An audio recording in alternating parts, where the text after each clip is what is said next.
श्री राम जय जय राम, श्री राम जय जय राम। ओम श्री गणेशाय नमः, ओम श्री गुरुवे नमः, ओम श्री सीतारामचंद्राभ्यां नमः, ओम उमामहेश्वराभ्यां नमः, ओम श्री एकादशी दक्षेश्वराम ते नमः।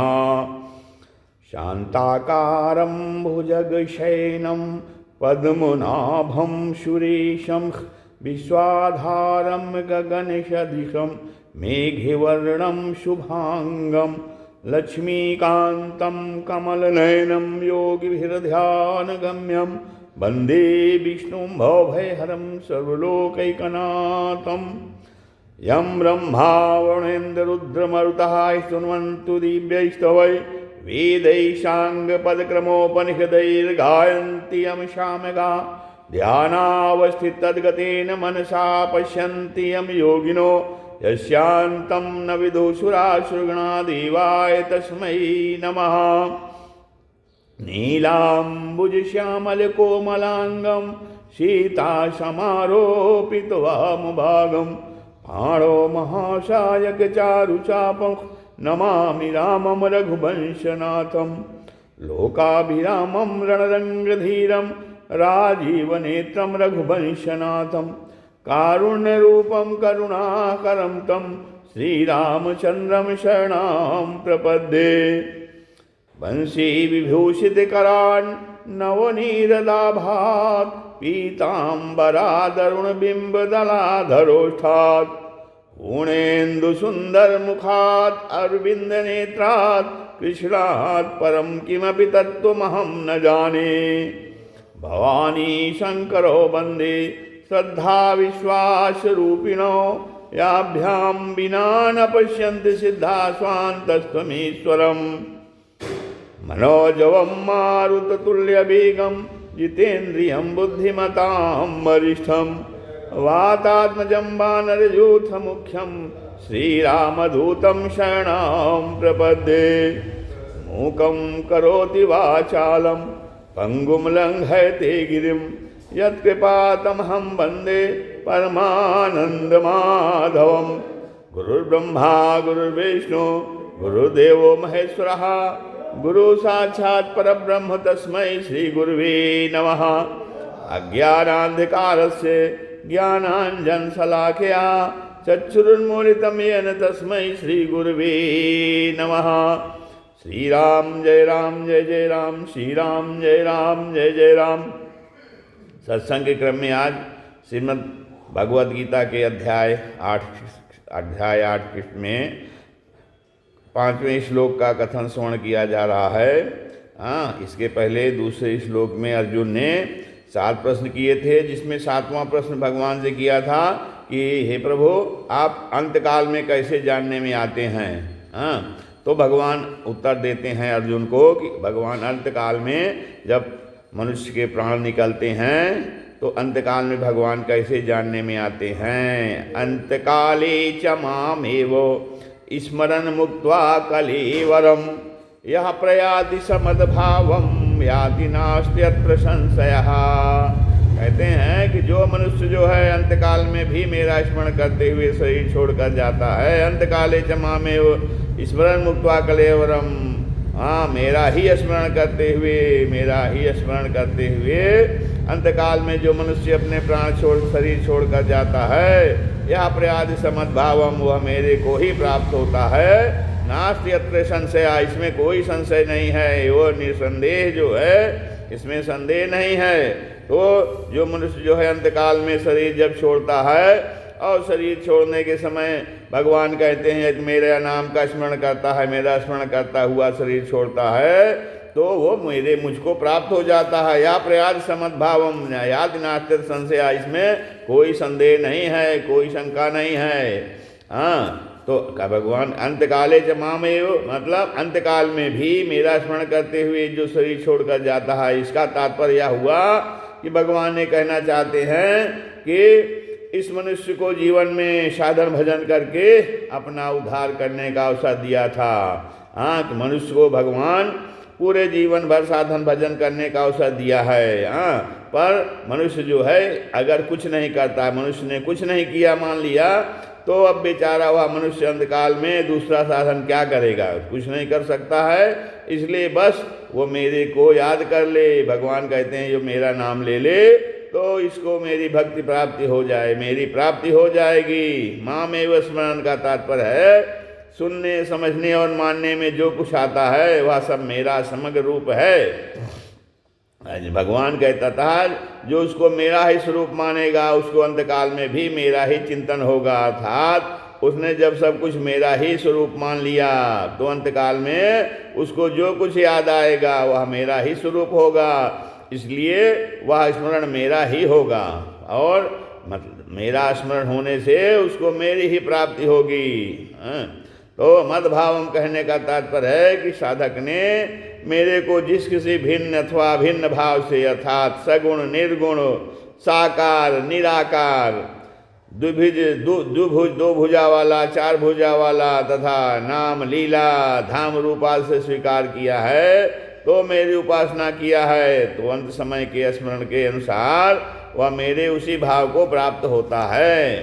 कहते हैं जो मनुष्य भगवान की उपासना करते हैं वे तो अंत समय में उपास्य का स्मरण होने से उसी उपास्य को अर्थात भगवत भाव को प्राप्त हो जाते हैं, परंतु जो मनुष्य उपासना नहीं करते उनको भी अंत समय में किसी कारणवशात माने किसी भी कारण से भगवान के किसी नाम रूप लीला धाम आदि का स्मरण हो जाए तो वे भी उन उपासकों की तरह उसी भगवत भाव को प्राप्त हो जाते हैं। तात्पर्य है कि जैसे गुणों में स्थित रहने वाले को की और अंतकाल में जिस किसी गुण के बढ़ने वाले की वैसी ही गति होती है, ऐसे ही जिसको अंत में भगवान याद आ जाते हैं उसकी भी उपासकों की तरह गति होती है, अर्थात भगवान की प्राप्ति होती है।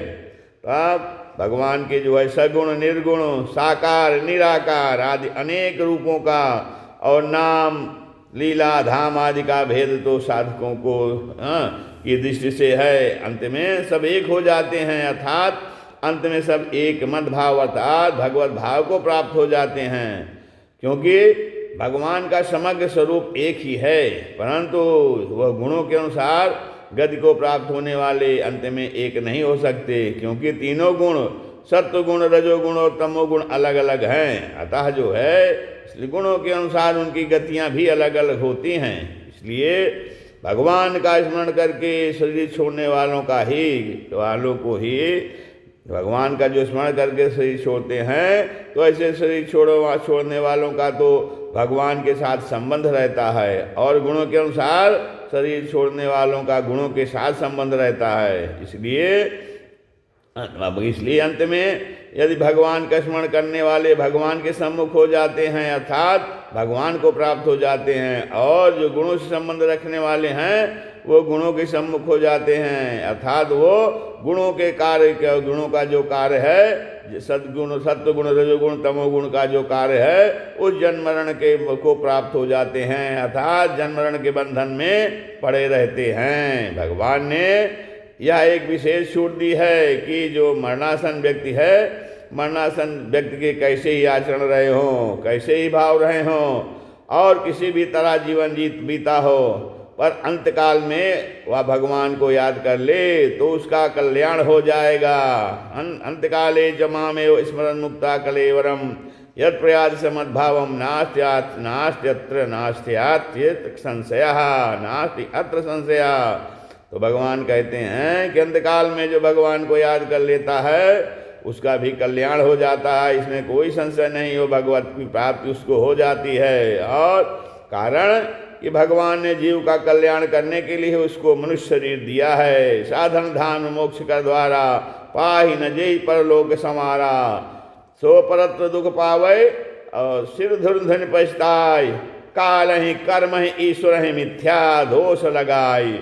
हाँ, इसलिए भगवान जो है बड़े भाग्य मानुष तन पावा सुर दुर्लभ सब ग्रंथ निगावा। भगवान कहते हैं कि भगवान ने जो है जीव का कल्याण करने के लिए ही मनुष्य शरीर दिया है। कब हूँ कर करुणा नर देही देत ईश बिन हेत स्नेही। हाँ, अब जीव ने उस मनुष्य शरीर को स्वीकार किया, अतः जो है इसलिए जीव का कल्याण हो जाए तभी भगवान का इस जीव को मनुष्य शरीर देना और जीव का मनुष्य शरीर लेना सफल होगा। यदि जीव का कल्याण हो जाए तो जीव का मनुष्य शरीर मिला है, भगवान ने दिया है, और जीव ने मनुष्य शरीर को स्वीकार किया है, तो मनुष्य शरीर को प्राप्त करके भगवान कहते हैं कि वो मेरा भजन करके, साधन करके मुझको प्राप्त हो सकता है, प्राप्त कर सकता है।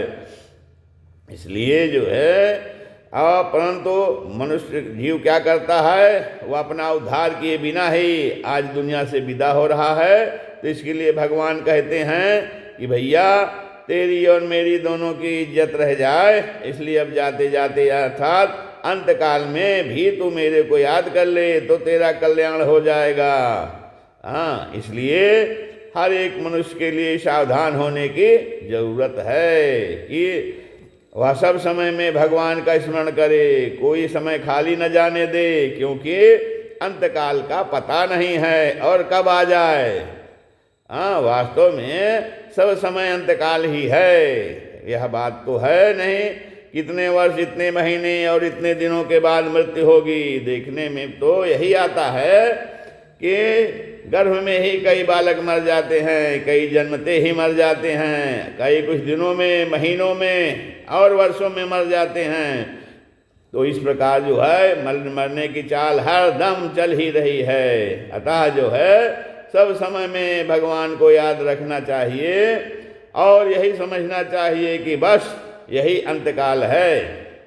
नीति में यह बात आती है कि अगर धर्म का आचरण करना हो, कल्याण करना हो, तो मृत्यु ने तेरे केस पकड़े हुए हैं, झटका दिया कि खुल के खत्म।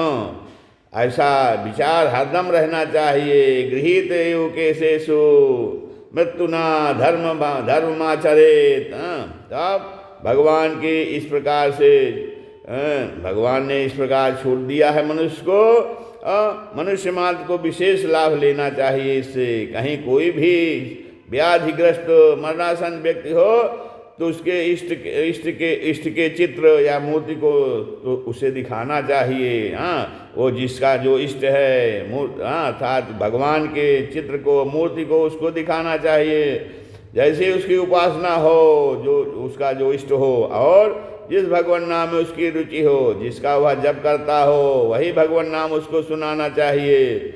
और जिस स्वरूप में उसकी श्रद्धा और विश्वास हो उसको उसकी याद दिलानी चाहिए। भगवान की महिमा का वर्णन करना चाहिए, गीता के श्लोक सुनाने चाहिए। और अगर वह बेहोश हो जाए तो उसके पास भगवान नाम का जप कीर्तन करना चाहिए, जिससे वो मरणासन व्यक्ति सामने भगवत संबंधी वायुमंडल बना रहे, उस व्यक्ति के सामने जो है भगवत संबंधी वातावरण बना रहे। भगवत संबंधी वायुमंडल रहने से, वातावरण रहने से वहाँ यमराज के दूत नहीं आ सकते। अजामिल के द्वारा मृत्यु के समय नारायण नाम का उच्चारण करने से वहाँ भगवान के पास आ गए और यमदूत भागकर यमराज के पास में गए। तो यमराज ने अपने दूतों से कहा कि जहाँ भगवान नाम का जप, कीर्तन, कथा आदि होते हों वहाँ तुम लोग कभी मत जाना, क्योंकि वहाँ हमारा राज्य नहीं है।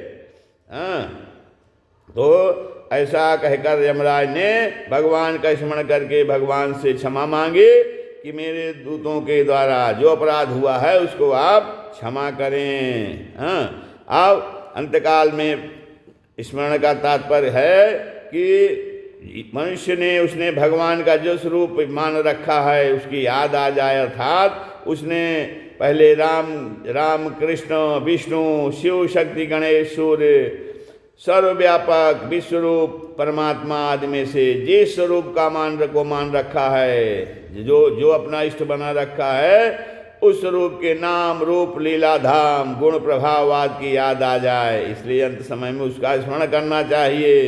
अब भगवान को ही प्राप्त होता है। हम तो यदि उसकी याद करते हुए शरीर छोड़ता है तो ऐसा मनुष्य जीव शरीर को छोड़कर जाने से वह भगवान को ही प्राप्त होता है। कारण कि भगवान की याद आने से मैं शरीर हूँ और शरीर मेरा है इसकी याद नहीं रहती, बल्कि केवल भगवान को ही याद करते हुए शरीर छूट जाता है। इसलिए उसके लिए भगवान को प्राप्त होने के अतिरिक्त और कोई गुंजाइश ही नहीं है, वो भगवान को प्राप्त हो जाता है।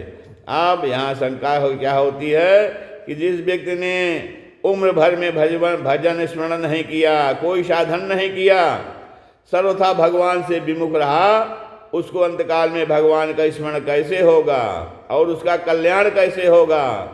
अब इसका समाधान उत्तर ये है कि अंत समय में उस पर भगवान की कोई विशेष कृपा हो जाए, अथवा या उसको जो है किसी संत के दर्शन हो जाए तो भगवान का स्मरण होकर उसका कल्याण हो जाता है। अब उसके कल्याण के लिए कोई साधक उसको भगवान का नाम, लीला, चरित्र सुनाए, पद गाए तो भगवान का स्मरण होने से उसका कल्याण हो जाता है। अब अगर मरणासन व्यक्ति को गीता में रुचि हो तो उसको गीता का 8वां अध्याय सुनाना चाहिए, क्योंकि इस अध्याय में जीव की सद्गत की विशेषता से वर्णन आया है। अब इसको सुनने से उसको भगवान की स्मृति हो जाती है, कारण कि वास्तव में परमात्मा का ही अंश होने से उसका परमात्मा के साथ स्वतः संबंध है ही। ईश्वर अंश जीव अविनाशी, चेतन अमल सहज सुख राशि, ममैवांशो जीव लोके जीव भूता सनातनः। तब फिर अगर अयोध्या, मथुरा, हरिद्वार, काशी आदि किसी तीर्थ स्थल में उसके प्राण छूट जाए तो उस तीर्थ के प्रभाव से उसको भगवान की स्मृति हो जाएगी। तो अयोध्या, मथुरा, माया, काशी, कांची, अवंतिका, पुरी, द्वारावती च सप्तैते मोक्षदायका। तो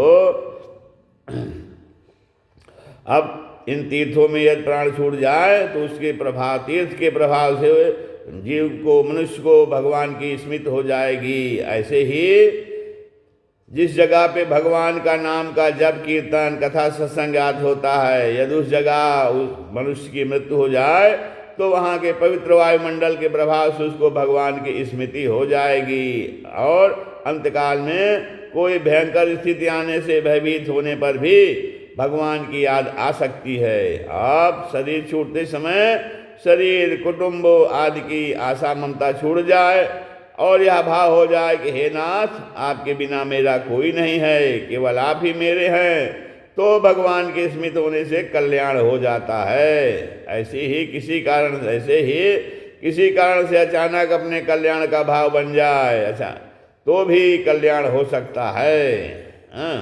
तो ऐसे ही कोई साधक किसी प्राणी, जीव जंतु के मृत्यु के समय में उसका कल्याण हो जाए, इस भाव से उसको भगवान नाम सुनाता है तो उस भगवान नाम के प्रभाव से उस प्राणी का कल्याण हो जाता है। अब शास्त्रों में तो संत महापुरुषों के प्रभाव की विभिन्न बातें आती हैं कि यदि संत महापुरुष किसी मरणासन व्यक्ति को देख लें, अथवा उसके मृत शरीर मुर्दे को देख लें, अथवा उसकी चिता के धुएं को देख लें, अथवा चिता की भस्म को देख लें, तो भी उस जीव का कल्याण हो जाता है। अब इसमें एक जो मार्मिक बात है, इस अध्याय के 3-4 श्लोकों में ब्रह्म, अध्यात्म आदि जिन 6 बातों का वर्णन बताया गया है, उसका तात्पर्य समग्र रूप से है, और समग्र रूप का तात्पर्य है वासुदेवा सर्वम, अर्थात सब कुछ वासुदेव ही है। तब जिसको समग्र रूप का ज्ञान हो गया है उसके लिए अंतकाल के स्मरण की बात ही नहीं की जा सकती, कारण कि जिसकी दृष्टि में संसार की स्वतंत्र सत्ता न होकर सब कुछ वासुदेव ही है, सब कुछ भगवान ही हैं, तो उसके लिए अंतकाल में भगवान का चिंतन करे यह कहना ही नहीं बनता। जैसे सामान्य मनुष्य को मैं हूँ, हम अपने होनेपन का किंचित मात्र भी स्मरण नहीं करना पड़ता, ऐसे ही उस महापुरुष को भगवान का स्मरण नहीं करना पड़ता। प्रत्युत उसको जागृत, स्वप्न, सुषुप्ति आदि जो अवस्थाएं हैं, तो उन अवस्थाओं में भगवान के होनेपन का स्वाभाविक अटल ज्ञान रहता है। आप पवित्र से पवित्र अथवा अपवित्र से अपवित्र किसी भी देश में उत्तरायण, दक्षिणायन, शुक्ल पक्ष, कृष्ण पक्ष, दिन रात्रि, प्रातः, सायंकाल, किसी भी काल में जागृत, स्वप्न, सुषुप्ति, मूर्छा, रूढ़ता, निरोगता, किसी भी अवस्था में और पवित्र अथवा अपवित्र कोई भी वस्तु, व्यक्ति, पदार्थ आदि सामने होने पर भी उस महापुरुष के कल्याण में किंचित मात्र भी संदेह नहीं रहता। जो है अब कहते हैं कि अब ऐसे महापुरुषों के सिवाय परमात्मा की उपासना करने वाले जितने भी साधक हैं, वे चाहे साकार के उपासक हों अथवा जो है निराकार के उपासक हों, और चाहे सगुण के उपासक हों अथवा वो निर्गुण के उपासक हों, चाहे राम कृष्ण आदि अवतारों के उपासक हों, भगवान के किसी भी नाम रूप लीला धाम आदि की श्रद्धा प्रेम पूर्वक उपासना करने वाले क्यों न हो, उन सबको अपनी अपनी रुचि के अनुसार अंत समय में भगवान के किसी भी स्वरूप नाम आदि का स्मरण हो जाए तो वह भगवान का ही स्मरण है। साधकों के सिवा जिन मनुष्यों में भगवान है ऐसा सामान्य आस्तिक भाव है और वे किसी उपासना विशेष में नहीं लगे हैं, उनको भी अंतकाल में कई कारणों से भगवान का स्मरण हो सकता है। जैसे जीवन में उसने सुना हुआ है कि दुखी के दुख को भगवान मिटाते हैं,